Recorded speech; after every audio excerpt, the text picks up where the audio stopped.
आं अपेनबो बुंगोन जे बिपिएफआव कालेक्टिभ अपिनियन जाया, बिपिएफआव कालेक्टिभ डिसिसन फैया। बे समाव नोंथांमोननि थाखाय मोनसे गोजोनथाव आपडेट लानानै फैदों, मानोना बिपिएफनि डिपुटि चिफ खाम्फा बरगयारि सारा गाबोन इउपिपिएलआव जयेन जासिगोन।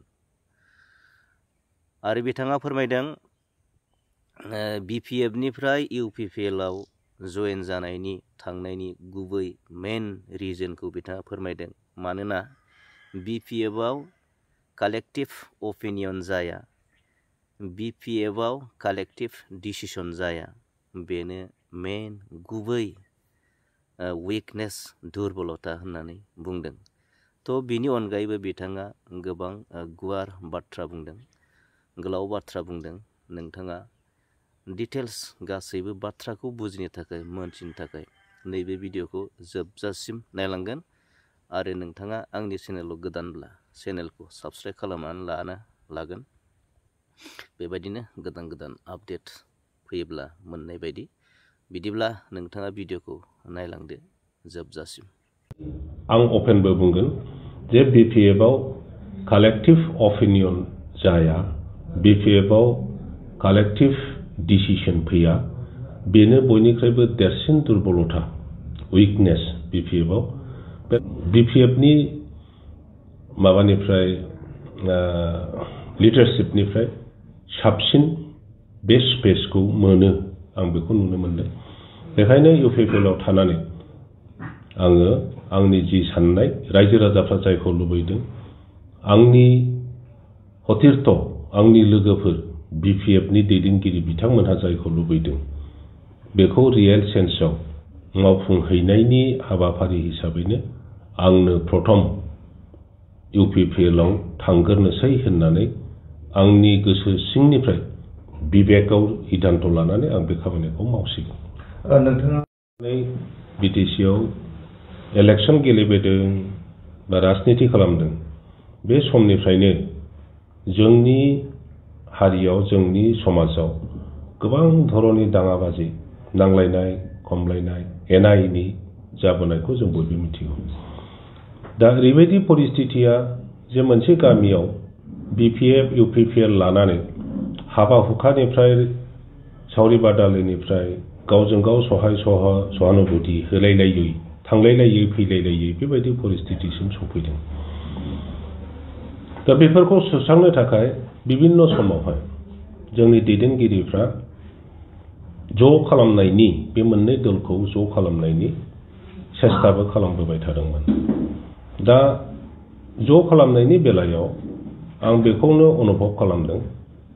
आङो जिहेतु हाराजे मुगुजे बिपिएफ दोलोनि दैदेनगिरिमोन, बिटिसि दाफुंनायाव आंहाबो गोबां अबदान दङ। हाग्रामा महिलारि बिथांनि दैदेननायावनो जोङो राजनिति खालामबोदों। आरो दासिमबो आङो थांनाय खैदिन आगोल आं जि रिजिगनेसन लेटार होबाय, बे समसिमबो आङो बिपिएफ, दाबो आङो गुबुन दोलोनि नंथ'आ दिनैनि दिनाव, खारन गाबोनसो आङो जगदान खालामगोन।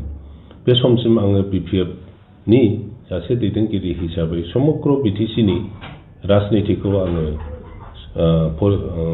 पर्यालसना खालामदों।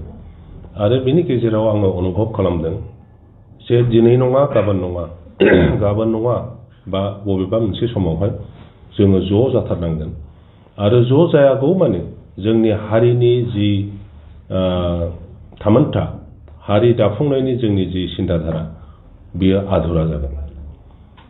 जोंनि जि समस्याफोर, बे समस्याफोरखौ समाधान खालामनायनि राजनैतिक दलफ्रा बिभिन्न कार्यसुचि लानानै खामानि मावो, बिभिन्न प्लेन, पलिसि, आइडिया, बेफोरनि खोथा शेयार खालामलायो। नाथाय मोननै मोनथाम दल थानायलाय मोनसे दलनि सिन्ताधाराया दस्रा आरो बबेबा मोनसे दलनि सिन्ताधाराया दस्रा जानानै जोंनि गेजेराव आरो गावसा गावसि जानानै दिनैनि जि राजनिति परिस्थिति, बेखौ जोङो सम्मुखीन जानांदों।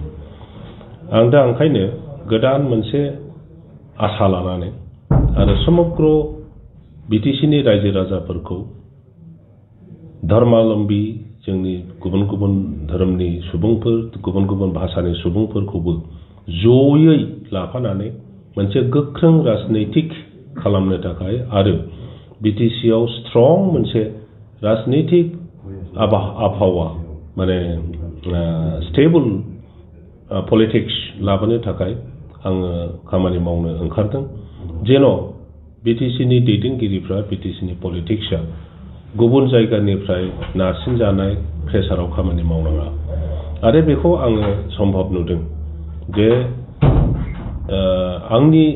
आं अपेनबो बुंगोन जे बिपिएफआव कालेक्टिभ अपिनियन जाया बिपिएफआव कालेक्टिभ डिसिसन फैया बेनो बयनिख्रुइबो देरसिन दुर्बलता उइकनेस बिपिएफआव बेराफारसेथिं आं बेखौ उपलब्धि खालामदों बिसोरो बांसिन गणतान्त्रिक सिन्ताधारा आरोबाव इनक्लुसिभ माने बयखौबो लाफानानै साननाय मावनायाव बिसोरो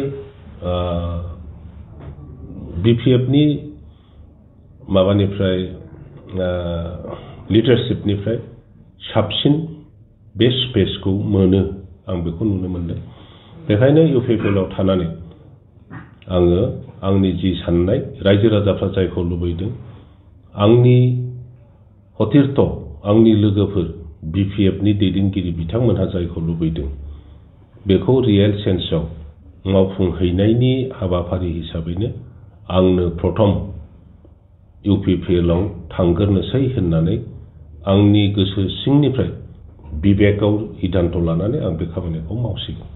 नोंथाङा